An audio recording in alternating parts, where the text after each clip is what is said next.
Hey everybody, welcome to the Buffalo Wild Wings Bowl for Michigan State. I'm Brad Sussmat, and over about the next half hour thereabouts, we're going to have a lot of fun here bringing you all the excitement, all the action, the Buffalo Wild Wings folks in their first year here in the Arizona area in being involved with the big bowl game. The game itself, TCU and Michigan State, will be on Saturday night at 8:15 Arizona time. Now, the Michigan State players are walking in here. We can actually give them a little shot of showing them showing on up. And in a couple of moments, we'll have Coach Mark D'Antonio of Michigan State up on stage as the Spartan players have been out here. This is their first trip to Arizona, so they've never been out here in other bowl games in the past. And as you see the players, what will happen over the next half hour thereabouts is you'll see several of these players come join us, and they'll be talking about what they're involved in. Now let's go up to the podium. This is Paul Jensen with, of course, the Buffalo Wild Wings Bowl and Coach Mark D'Antonio of Michigan State. And at this time, I'd like to ask Coach D'Antonio to come up on the podium, and he'll be joined by Sally Smith, who is the CEO and president of Buffalo Wild Wings. And while they're joining us, I'd like to mention that both teams, TCU and Michigan State, enjoyed an evening at the Tempe Buffalo Wild Wings location last night and consumed over 70,000 buffalo chicken wings. Sally. Well, thank you. That must have been quite a sight. We're really thrilled to be here in Tempe, and we thank you for this opportunity. We give congratulations to both teams competing for the Buffalo Wild Wings Bowl trophy. I'm honored to welcome the Michigan State Spartans coaches, administration, and fans who've traveled so far to be part of the Buffalo Wild Wings Bowl. In our 30-year history, we've become synonymous with sports. And sports fans, like the many Spartans fans who've traveled here to Tempe, are what drive the energy in our restaurants. As you know, not much rivals the passion of college football. And we know that this Saturday, our restaurants will be packed with Spartans fans cheering on their team. We want to officially congratulate the Michigan State Spartans, the entire team, Coach D'Antonio, and Athletic Director Mark Hollis. I'd also like to present a small gift on behalf of Buffalo Wild Wings to welcome you to the Buffalo Wild Wings Bowl. In addition to sports, we're known for our wings, spun in our signature sauces and seasonings. So we've put together a small sampling with everything from mild to blazing, including the appropriately named Desert Heat.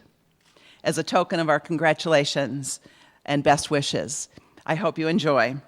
So good luck to all of you. We look forward to a great matchup on Saturday. Thank you.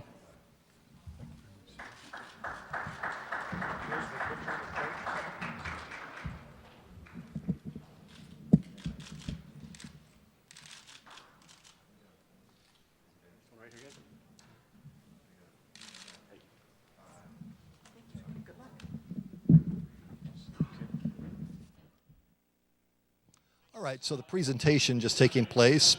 Head coach Mark D'Antonio is going to be up at the podium. Momentarily, we're going to have Kathy Benning with us from Buffalo Wild Wings. We'll have Steve Whiteman, the chairman of the Buffalo Wild Wings Bowl, and Jim McGeorge, who is in charge of Media Day here as well. Let's go back up to the podium briefly and hear from the coach, and then we'll bring Kathy on board, get the opening comments from Coach D'Antonio from Michigan State.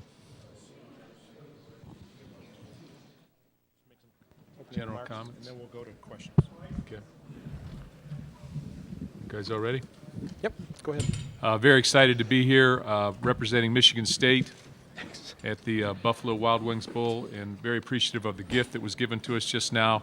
Everything at this bowl has been first class from the time that we accepted the bowl bid until right now, including all the different things that our players have received and the experiences that we've had, the practice facilities, the hotel. We're very excited about the opportunity and the challenge to play against TCU here Saturday evening, and we're looking forward to a great football game. So with that, I'll take some questions. Questions for Coach? How much does this bowl game, the result, kind of determine whether or not the season, in your mind, is a success? Well, I don't know that if you can say success or failure, but there's no question that a bowl win at any level, whether you're coming off an 11-2 record or coming off an 11-1 record, which we did in the past 2 years. We lost one bowl. We lived with it for 8 months. We won the other. We lived with it for 8 months. So I think what this does, it propels you into the next season, and it sort of sets the tone.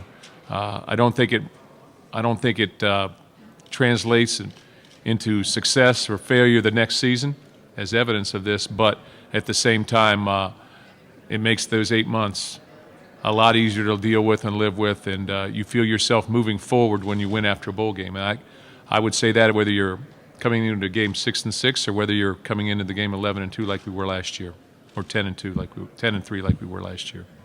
What have you learned about yourself and your program throughout this last 3 months, maybe dating back to January and April? Well, I learned that we have a great foundation at Michigan State in our football program right now, that we've got great chemistry, that our players expect to win, that winning hangs on a thread sometimes. It can go either way. But the real result of who we are and what we do is what you see from our players on a day-to-day basis.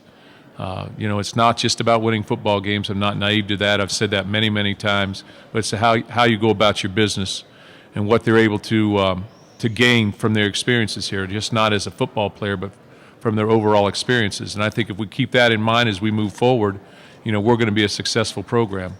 Winning will take care of itself.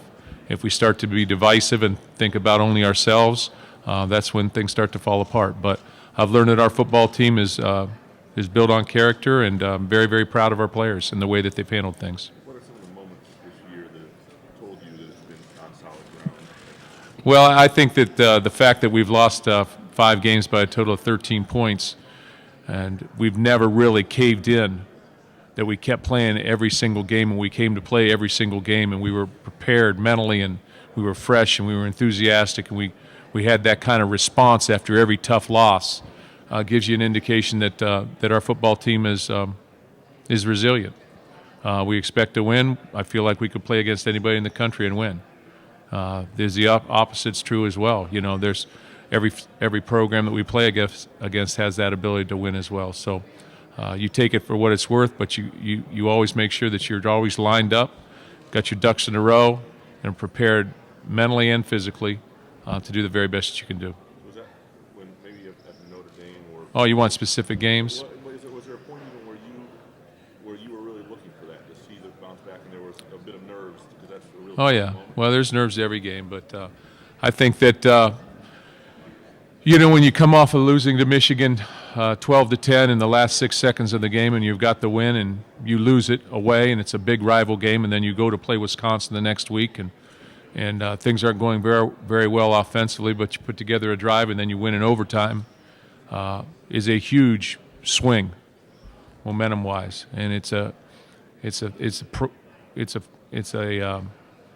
proving ground to where we're at as a character of our football team. The same thing could be said after tough losses against Nebraska and Northwestern. 2 games that I feel like we could have easily won. All these games we could have won. But nevertheless, we just kept playing. We got ourselves ready to play in the Minnesota game, and played ourselves through things, but played ourselves a little bit off a cliff, if you would.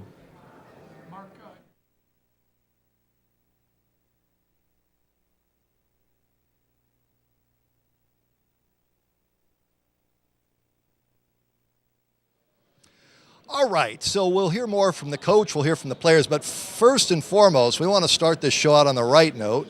So we have Kathy Benning. She is the Executive Vice President of Global Marketing and Brand Development with Buffalo Wild Wings. Again, I'm Brad Sussmat. Appreciate you joining us here at the Buffalo Wild Wings Media Day. It's your first year. Welcome to Arizona. Thank you so much. It's great to be here. How's your experience been to this point? It's been fantastic. We are about bringing new experiences to the fans, and we sincerely thought that being involved with the bowl would provide Buffalo Wild Wings with another opportunity to do this. And since the moment we landed, that's exactly been our experience. Last night we had both of the teams out at our Buffalo Wild Wings location here in Tempe. Wing eating, I heard. Wing eating. Yeah. And did you hear over 7,700 wings were consumed by both teams? 7,700. 77. And like 2,000 by one player. No, I'm just kidding. I'm just But kidding. 50 by one player. No, that's true. 50 by one player with TCU just downed him. Downed him. Like get out of the way and anything that moves, So I was asking the question, I said, so you downed all these wings. Was that all you ate? And they're like, no, we had, the hamburgers and we had salads and we had, everything else on your menu as well. What's funny about that is Coach Patterson, I was talking with him earlier, TCU head coach Kathy, and he said it's a redshirt freshman that won the wing eating, which is probably a good thing because he couldn't practice today in all likelihood. He has so much food in him. That is true.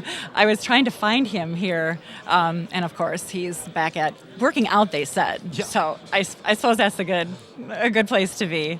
Kathy Benning is with us. She is with Buffalo Wild Wings, and of course the Buffalo Wild Wings Bowl. It's the first year of the game. Big Ten, Michigan State going through interviews right now. TCU, they were here earlier today on ESPN on Saturday night at 8:15. So why this bowl? Why did Buffalo Wild Wings say, okay, let's go to Arizona? There are a couple of reasons. We really wanted to be able to bring our Buffalo Wild Wing experience to a bowl. And so we started looking at different bowl opportunities. And when we met with the Fiesta Bowl committee, there was this natural connection between myself and my team and the Fiesta Bowl committee members.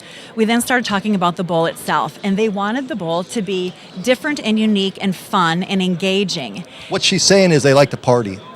Yes, and they were willing to. And they're willing to party. They're willing to party.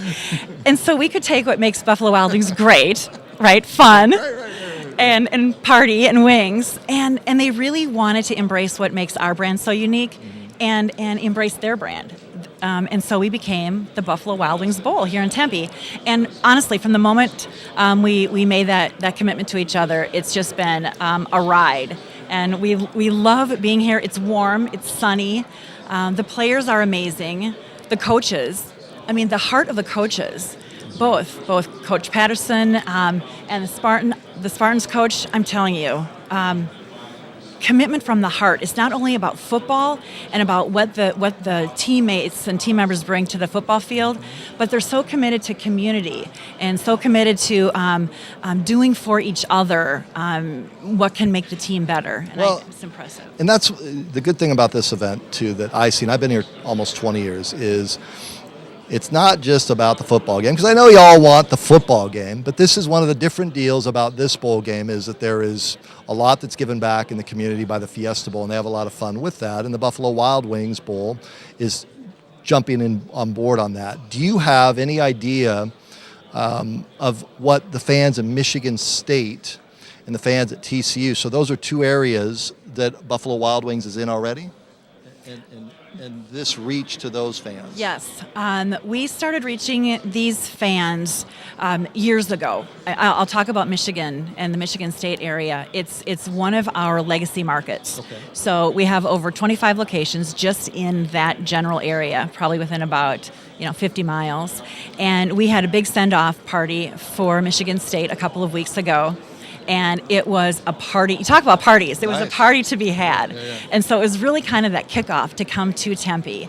And the same with TCU. We just really embraced the team before they actually made it here to Tempe, because that's really what our brand is about. And so we invited them into Buffalo Wild Wings, which of course they all said, this is not our first time to be Dubs. And so we brought them in. We did wing eating contests down in both of these locations. So by the time we saw them here in Tempe, it was almost like old home, and it's just they knew what they were in for. They knew what they were in for, yeah. That's cool. Well, look, go have some fun, and I appreciate you coming by for a couple of minutes. Thanks for your time. Thank you so much. All right, so Kathy Benning there with Buffalo Wild Wings. We appreciate her time. We're going to go back up to the podium. We're going to go grab some players. Now, occasionally on these shows, I will just let the players take the microphone, and you never know what's going to happen. And we're not even on a delay. So take that as warning, all right? So let's go back up to the podium for the coach. It's getting to be old history, so we try and stay current with what we're dealing with. But certainly the experience of being in there is something I always remember. Le'Veon Bell's obviously been a big strength for you guys this year. What is it you think he does that hurts opponents the most? He's a guy that is not just a great ball carrier, but he's a guy that'll block very effectively. He can catch the ball. He does so much for our football program and brings a sense of energy to our program as well. So he wants the ball. He wants to be he wants to be the main thrust, I guess, for our offense. And all those things provide a spark for us. But there's no question that as I used to work for Earl Bruce, he used to always say, and I've said this before, you cannot starve the horse that pulls the load, and he's the horse. I know there's a lot of talk right now about whether he'll be back next year, and if this were to be his last game for MSU, what would you like to see him do? About 300 yards, that'd secure a win. All right. And if he came back, do you think he's right in the center of the Heisman conversation beginning of next year? I think that you have to have value. You have to feel valued if you come back, and you have to say, okay, here are the reasons to come back, here are the reasons to go, and those have to be personal to him. Will he be in the Heisman conversation? I would think he would be initially, but it seems like as your team goes, so you go. So as long as our team is winning and we're accomplishing specific goals that as a team, then I would say he probably would be in that conversation, because I think he will be successful. Do you get a sense of what he'll do? No, I think right now, All right, Brad Sussmat with you. Welcome back from the podium. We are joined now by Le'Veon Bell. If we talk about the way that the Michigan State Spartans season has gone, it's gone through this man right here to a big extent. I'm not going to take away from your teammates, but look, your story is one of you've crushed it this year on the football field. All right, you're willing to admit that?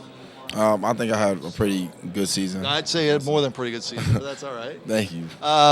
But in addition to that, being out here for the first time, tell me about this new experience for you being out here in Tempe. It's a great experience. A lot of new surroundings. Things I've never seen in real life, like those 20 feet cactuses you see outside. They don't have those in Columbus, Ohio, No, right? not in Columbus. No, you don't see those in Columbus. But like I said, it's great experiences and everything. Having fun with my teammates, and it's a great experience so far. The wing eating contest last night, were you in that? No, not at all. Who did the most on your team? Actually, I don't know, but I think France, Dan France, did the most. If I had to guess, but I don't know. You just know that he could hit him. Yeah, I know. That's what he said. He was going for the most. So one of the TCU players ate 50 wings. He was telling me this morning, and their coach, Coach Patterson, said it's a good thing he's redshirting because he couldn't move today. He was out. 50 wings. Yeah, I was struggling on 12, So 50, I don't know how that happens. You had to be a lineman. What's been your highlight so far this week? My highlight this week, I don't know. It's been a lot of things. Really even playing field. I've been having fun, a lot of fun with my teammates, and I'm really enjoying the people here. So. Did you go to the mall? I haven't been to the mall yet. I heard about the mall. My mom actually told me. Yeah, my mom actually told me about the mall. I'm gonna go today. Scottsdale Fashion Square. Yeah, I got to go today. Whiplash at that mall. I hope so. All right, so let's talk about the game then. Okay, so what are you looking most forward to on Saturday night? Going out there and making sure I play hard and giving my teammates everything they deserve, and of course to lead the game victorious. And we go out there and we work hard, and I think we can do that. There's been a lot of questions, obviously, about your future. You getting tired of being asked about it? A little bit.